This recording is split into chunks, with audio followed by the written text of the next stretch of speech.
நேயர்கள் எல்லாருக்கும் வணக்கம். இந்த வீடியோவில் 2025 வருடத்துக்குண்டான பிப்ரவரி மாத ராசி பலன்கள் அப்படிங்கிறது தான் பார்க்க போகிறோம். இந்த பிப்ரவரி மாதம் அப்படிங்கிறது ரொம்ப வித்தியாசமான ஒரு கிரக நிலைகள் அப்படிங்கிறத கொண்டிருக்கு. முக்கியமாக பார்த்தீங்கன்னா 12 வருடங்களுக்கு ஒரு முறை அமையக்கூடிய அற்புதமான குரு சுக்கிரன் பரிவர்த்தனை யோகம் அப்படிங்கிறது இந்த மாசத்துல இருக்கு. அதாவது குரு வீட்டில் சுக்கிரன் இருக்காரு, சுக்கிரன் வீட்டில் குரு இருக்கார். அவருக்கு வீடு கொடுத்திருக்கார், அவர் இவருக்கு வீடு கொடுத்திருக்கார். இந்த பரிவர்த்தனை யோகம் அப்படிங்கிறது அற்புதமான பலன்களை 12 ராசிக்காரர்களுக்கும் கொடுக்கும். மற்ற கிரக நிலைகள் அப்படின்னு பார்த்தீங்கன்னா கிரகங்களோட ராஜா சூரியன் மகர ராசியில இருக்காரு, 13ஆம் தேதி கும்பராசிக்கு போறாரு. செவ்வாய் மிதன ராசியில மாசம் முழுக்க இருக்காரு. புதன் மகர ராசியில புத ஆதித்ய யோகத்தை கொடுக்குறாரு. அடுத்து கும்பராசியில புத ஆதித்ய யோகத்தை கொடுக்குறாரு. அடுத்து 26ஆம் தேதிக்கு மேல மீனராசிக்கு போய் புத சுக்கிர யோகத்தை கொடுக்குறாரு.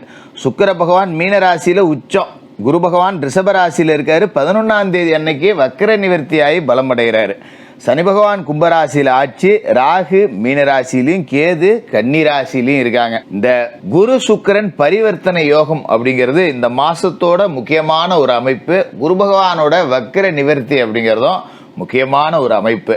இது எல்லாம் சேர்ந்து உங்களுக்கு இந்த மாசத்துல மிகப்பெரிய ஒரு ராஜயோகத்தை கொண்டாந்து கொடுக்க போகுது. அது என்னன்னு பார்த்துருவோம். துளாராசி நேயர்களே, உங்களுக்கு இந்த பிப்ரவரி மாசம் எப்படி இருக்கு அப்படின்னு பாத்தீங்கன்னா, துளாராசிக்காரர்களை பொறுத்த வரைக்கும் ஒரு அதி உன்னதமான மாதம், ஒரு அற்புதமான மாதம் அப்படின்னு சொல்லலாம். என்ன ஜோசியரை எடுத்த உடனே இப்படி சொல்கிறீங்க, ஆனால் ஒன்றும் நடக்கிற மாதிரி தெரியலையே அப்படிங்கிற முறையில் தான் துளாராசிக்காரர்கள் இந்த பேச்சையை அணுகுவீங்க. என்ன காரணம் அப்படின்னு பார்த்தீங்கன்னா, அஷ்டமத்தில் குரு போய் அஷ்டமத்தில் உட்காந்துட்டாருன்னா காசு பணத்துக்கு வழி இல்லை அப்படின்னு அர்த்தம். என்னதான் நாம் தலைகீழாக நின்று தண்ணி குடித்தாலும் கூட ஒன்றும் நடக்கலை. இது என்னமோ சொல்லுவாங்களே, எண்ணெயை தடவிட்டு புரண்டாலும் ஒற்றை மண்ணு தான் ஒட்டும் அப்படிங்கிற மாதிரி. எவ்வளவோ கடுமையாக உழைக்கிறேன், என்னென்னமோ யுக்திகளை பூத்தி பார்க்குறேன், ஆனால் தொழில் ஒன்றும் விருத்தி அடைஞ்ச மாதிரி தெரியல. சுமாராக பண்ணுறவங்களுக்கெல்லாம் கூட தொழில் நல்லா போகுது. நான் அவ்வளோ மெனக்கடுறேன், அவ்வளோ கஷ்டப்படுறேன், நேர்மையாக தொழில் பண்ணுறேன், மக்களுக்கு வாடிக்கையாளர்களுக்கு ரொம்ப சலுகைகள் கொடுக்குறேன், ஆனாலும் கூட என் கடைக்கு கூட்டம் இல்லை. அது மாதிரி தொழில் தொடங்கி பார்த்தா அதுவும் சரியாக போகல. வேலைக்கு போய் பார்த்தா வேலை கூட கிடைக்க மாட்டேங்குது, வேலை கிடைச்சாலும் சரியான கூலி கிடைக்க மாட்டேங்குது. இந்த நேரத்தில் போய் நீங்கள் இப்படி சொல்கிறீங்களே அப்படின்னு கேட்கலாம். இது எல்லாத்துக்கும் காரணம் அஷ்டமத்தில் குரு இருக்கார் அப்படிங்கிறது தான். இப்பயும் அஷ்டமத்தில் தானே இருக்கார். இந்த மாதத்தில் வர குரு வக்கர நிவர்த்தி அடைய போகிறாரு. அப்போ குரு பலம் அடைஞ்சா இன்னும் பிரச்சனை தானே ஜோசியரே அப்படின்னு நீங்கள் கேட்கலாம். அதாவது சாதாரணமாக இந்த மாதம் அப்படிங்கிறது கடந்து போயிடாது. ஏன்னா உங்களோட ராசிநாதன் சுக்கிரன் உச்சத்தில் இருக்கக்கூடிய ஒரு மாதம். மிக உன்னதங்கள் அப்படிங்கிறது உங்களுக்கு காட்டும். ராசி அதிபதி உச்சமடைகிறார் அப்படிங்கும்போது நீங்கள் தேர்ந்தெடுத்த களம் எதுவாக இருந்தாலும் அதில் ஜெயிக்க போகிறது நீங்கள் தான். அதனால் வாழ்க்கையில் முக்கியமான முடிவுகள், சுபகாரிய பேச்சுவார்த்தைகள், தொழில் ஒப்பந்தங்கள், தொலைதூர பயணங்கள், இது ஏதா இருந்தாலும் சரி திட்டம் போட்டு இந்த மாதத்தில் செஞ்சு பார்த்துருங்க. இதை செய்யலாமா வேணாமா அப்படின்னு பயந்துக்கிட்டு சில விஷயங்கள் செய்யாமல் இருந்திருப்பீங்க இல்லையா. இதில் ஏதாவது இறங்கி நமக்கு 10 ரூபா நட்டமாயிட போகுது, ஏற்கனவே இருக்கிற நிலைமை சரியில்லை, இப்போ போய் ரிஸ்க் எடுக்கிறதா அப்படின்லாம் சில விஷயம் வச்சுருந்துருப்பீங்க இல்லையா. அந்த மாதிரி விஷயத்தெல்லாம் முயற்சி பண்ணி பார்த்துருங்க. கண்டிப்பாக வெற்றி உங்களுக்கு தான். இந்த யோசனையே வேண்டியதில்லை, வாடா பார்த்துக்குவோம் அப்படின்னு சொல்லிட்டு இறங்குங்க.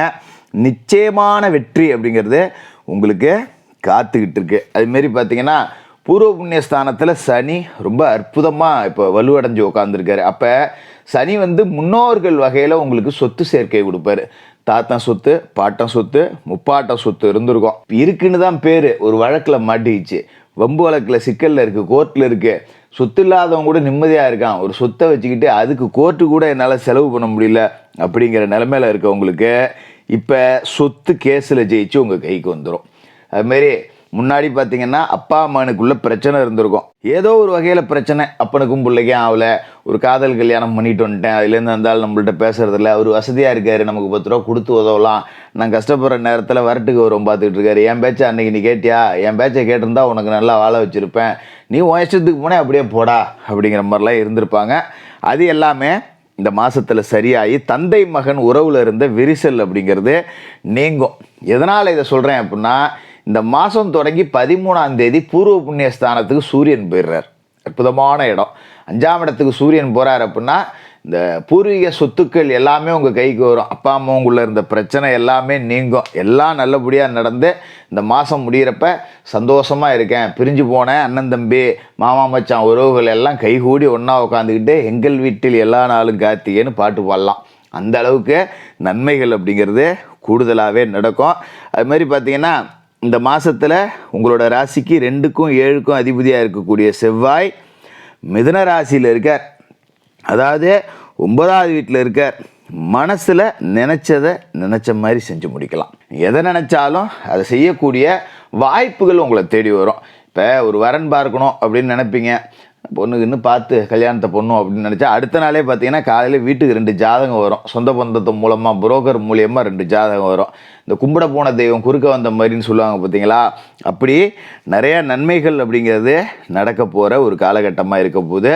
இதில் குரு சுக்கிரன் பரிவர்த்தனை யோகம் அப்படிங்கிறதும் நடக்குது. அதாவது ரிஷபராசியில் குரு பகவான் இந்த மாதம் 11ஆம் தேதி வக்ர நிவர்த்தியாகி பலமடைகிறார் அஷ்டமத்தில். அவர் எங்கே? ரிஷபராசியில் உங்களோட ராசிநாதன் சுக்கிரனோட இன்னொரு வீட்டில் உட்காந்துருக்காரு. இப்போ சுக்கிரன் எங்கே இருக்கார் அப்படின்னா குரு பகவானோட மீன ராசியில் இருக்கார். இவர் அவருக்கு வீடு கொடுக்குறாரு, அவர் இவருக்கு வீடு கொடுக்குறாரு. அப்போ இந்த பரிவர்த்தனை யோகத்தால் அதிகார வர்க்கத்தால் இருந்த தொல்லை அப்படிங்கிறது நீங்கள் போகுது.